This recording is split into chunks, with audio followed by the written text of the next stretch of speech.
Thank you all for joining us today for today's webinar. It's a pleasure to have the opportunity to spend some time with you. I truly look forward to it. I'd encourage all of you to send your chat questions via the chat feature if there's anything that I say that you'd like to discuss further. And if there's anything that I say that you think is just flat out wrong or objectionable, by all means, please let me know. I see a number of friendly faces and names in the attendee list, so thank you all for coming today. Let's get started. Today I want to talk a little bit about the business-driven PMO success stories, tips, and techniques that I've learned over the years that are represented in the 3 books of the business-driven PMO book series.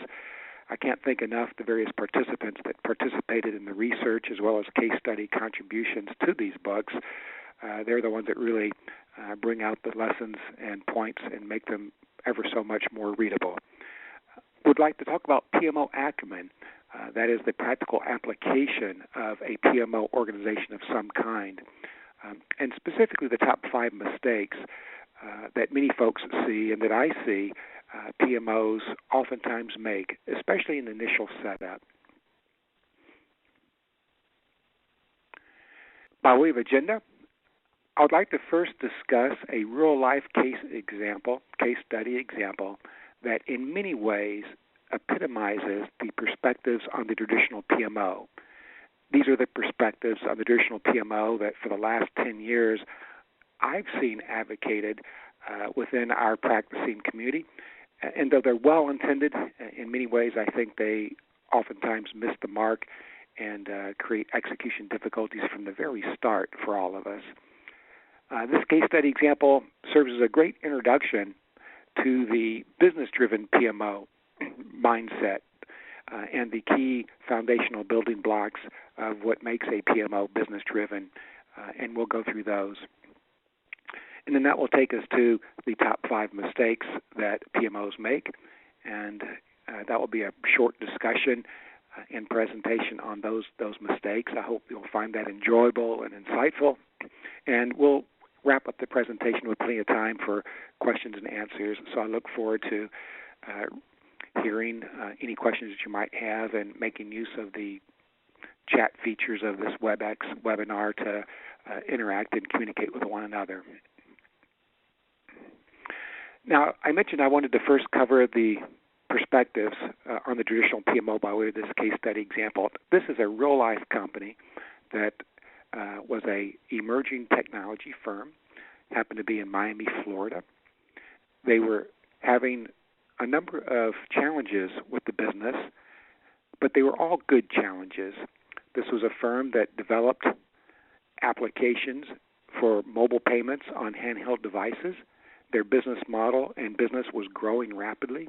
Many of their early customers were expanding the technology for rollout enterprise-wide. They were having business partners line up to become business partners with this new technology that made mobile payments possible. So all of the challenges this company was having were good challenges on account of growth and success. And to meet those challenges, this company, the CEO of this company, presented to his leadership team the idea that, they really needed a PMO to help with all the project-related issues they have of growing the company, of addressing the internal project list of projects that they had, both underway as well as planned that they couldn't get around to, and also of doing a better job of managing customer projects. Specifically, they had a professional services organization. Professional services revenue was 50% of this company's top-line revenue. And with the business doubling, expecting to double in a year, professional services would double in a year, and there was a big question of how they were going to meet up with demand. In response to that question of how they're going to meet up with demand, the CEO and the leadership team discussed the idea of having a PMO to help them with the project-related issues, and every one of the members of the leadership team responded favorably. They commenced to interview a number of candidates. All the candidates looked fantastic. All the candidates had experiences relevant to the business. 2 specific candidates made the final short list. One was an experienced PMO manager that had been a PMO manager 3 other times at 3 other companies that had experience in implementing tools, implementing methodology, training the staff, staffing the team. Another finalist in the short list didn't have those experiences to that great detail, but the other candidate in the short list was very familiar with the challenges that small software companies faced because this particular candidate had been a software company executive and had held positions as the Vice President of Sales, Vice President of Professional Services, and had come up through the ranks in the technology software space. Well, the company loved both candidates. They liked the one candidate with the project management experience, the PMO experience, the PMP certification. In fact, this company didn't have any certified PMPs, so they valued that and wanted to get close to the practicing domain. But they also valued the business experience of the other candidate. But they had to make a decision as to who to hire. And they decided to hire that first candidate, the one that had the experience with PMOs and the one that had the experience developing tools, developing methodology, staffing organizations.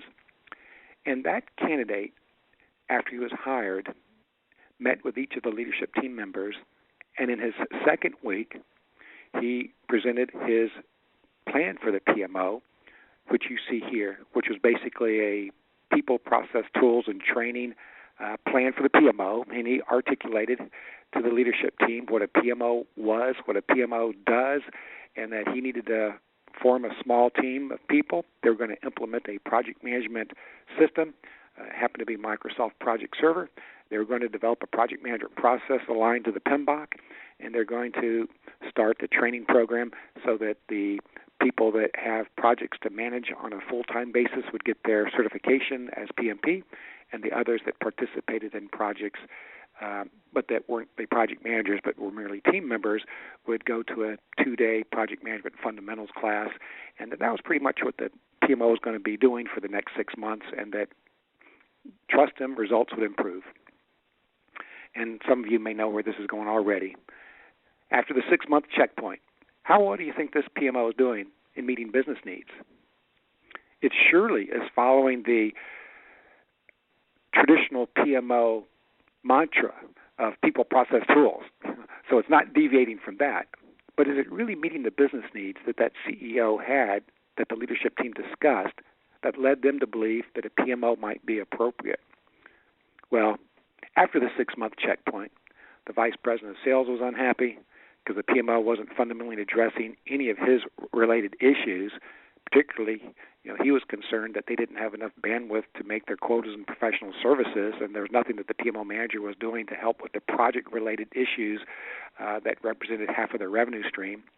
The professional services executive was unhappy because after the deal was closed and lobbed over to professional services to implement, the sales account managers would continually discuss the project issues with customers and concede additional changes to scope without making any adjustments to the timeline or budget, basically leaving professional services on the hook for those verbal commitments.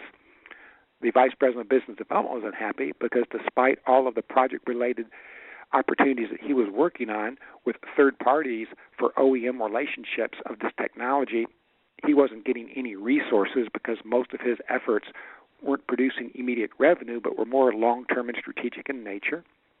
The product development manager was unhappy. One of his reasons for wanting a PMO was he was becoming increasingly frustrated when his development resources were pulled away from development to support sales opportunities. And, of course, does the product development manager ever get a break on the product schedule when his resources are pulled away? No. And the chief financial officer was unhappy because, as I mentioned, 50% of the revenues of the company were project-based, and the chief financial officer was continually having difficulty with forecasting when will the revenue hit, when can we recognize professional services revenue. It seems to be always a guess when we can send an invoice to a